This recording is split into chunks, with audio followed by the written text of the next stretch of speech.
வேடசந்தூர் தொகுதியின் அருகே விமான நிலையம் கொண்டு வருவேன். கோவிலூர் ரயில்வே சுரங்கப்பாதை பணி தொடங்காவிட்டால் சாலையில் அமர்ந்து போராட்டம் நடத்துவேன். ஓராண்டு சாதனை குறித்து துண்டு பிரச்சுரங்கள் வழங்கி MP ஜோதிமணி செய்தியாளர்களுக்கு பேட்டி.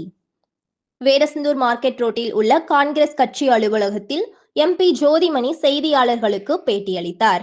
அதில் வேடசந்தூர் தொகுதியின் அருகில் உள்ள அரவக்குறிச்சி தொகுதியில் விமான நிலையம் கொண்டுவர நடவடிக்கை எடுப்பேன் என்றும், கோவிலூர் அருகே ரயில்வே சுரங்கப்பாதை பணிகள் நிறுத்தி வைக்கப்பட்டுள்ளதை உடனடியாக தொடங்காவிட்டால் சாலையில் அமர்ந்து போராட்டம் நடத்தப் போவதாக தெரிவித்தார். பின்னர் இரண்டாவது முறையாக MP-யாக பதவியேற்று ஓராண்டு நிறைவு அடைந்ததை அடுத்து தான் ஓராண்டுகளாக செயல்பட்டதை புத்தகமாக தயாரித்து பொதுமக்களுக்கு வழங்கினார்.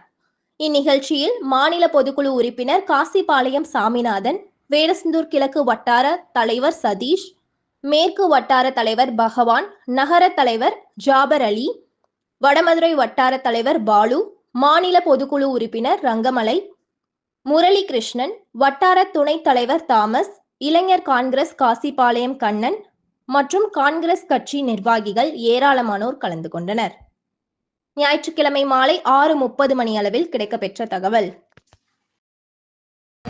எனது தலைவர் நாடாளுமன்ற மக்களவை எதிர்க்கட்சி தலைவர் ராகுல் காந்தி அவர்களுக்கும் எனக்கு தனிப்பட்ட முறையிலையும் சரி, நம்ம கரூர் நாடாளுமன்ற தொகுதிக்கு நம்ம கேட்கிற திட்டங்களை எல்லாம் கொடுக்கறதுலையும் சரி, நமக்கு எப்பவுமே உறுதுணையாக இருக்கிற தமிழ்நாட்டின் மாண்புமிகு முதலமைச்சர் அன்புக்குரிய அண்ணன் மு க ஸ்டாலின் அவர்களுக்கும், இங்கே இந்தியா கூட்டணியை சேர்ந்த நமக்கு உறுதுணையாக இருக்கிற சட்டமன்ற உறுப்பினர்கள், உள்ளாட்சி அமைப்புகளின் பிரதிநிதிகள் மற்றும் இந்தியா கூட்டணியை சேர்ந்த மாவட்ட, ஒன்றிய, பஞ்சாயத்து மற்றும் பூத் லெவலில் இருக்கிற நிர்வாகிகள் மற்றும் ஊடக நண்பர்கள் அனைவருக்கும் எனது மனமார்ந்த நன்றியை தெரிவித்துக் கொள்கிறேன்.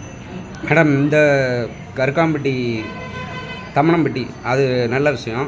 இந்த கோயிலூர் பக்கத்தில் தங்கச்சி அம்மாவட்டியில் 1 வருஷத்துக்கு மேலே அப்படியே நின்று கிடக்குது. சரி, அது நானே சொல்லியிருக்கேன். முந்தானத்து கலெக்டர், ரயில்வே டிபார்ட்மெண்ட்டு டுவார்டு 3க்கு பேசியிருக்கு. வந்து நாளைக்கு வந்து டுவார்டே அதை பண்ணிடுறதுக்கு வாய்ப்பு இருக்கான்னு நாங்கள் CE மீட்டிங் போகிறோம் கேட்குறோன்னு சொல்லியிருக்காங்க.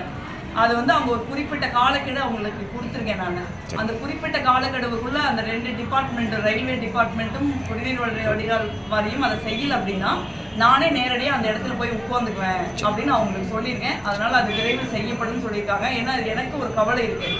பள்ளிக்கூடம் திறந்துருச்சு, பிள்ளைங்க பழையபடி ரயில்வே ட்ராக்கை கிராஸ் பண்ணுவாங்க. அது வந்து ஒரு சரியாக இருக்காது.